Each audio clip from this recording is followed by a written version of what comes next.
Hi, my name is Nate McCullough on behalf of ExpertVillage.com.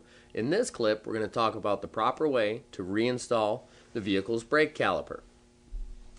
This is your vehicle's braking caliper. Grab a hold of it like so.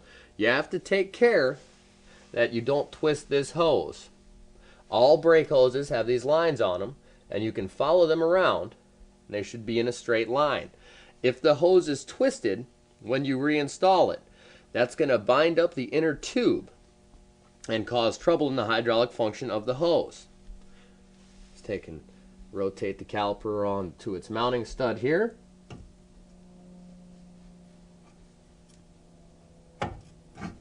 Right there, you're going to want to make sure that this rubber boot seats on its ring. Wiggle it back and forth, make sure it stays there. The caliper is just going to rotate down in this direction.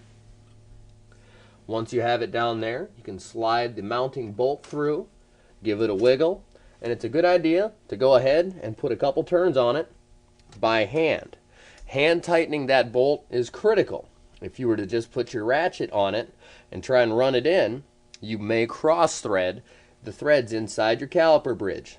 If you do that, the bridge will need removed and retapped.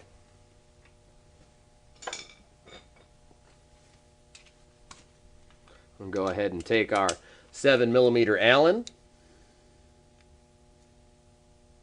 and tighten our bolt down.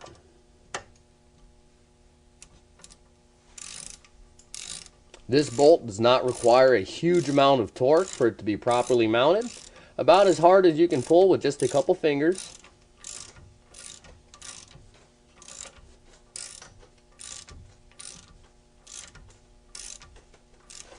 Use a couple fingers and give it a snug. That's all the tighter it needs to be. That's the proper way to remount your vehicle's braking caliper.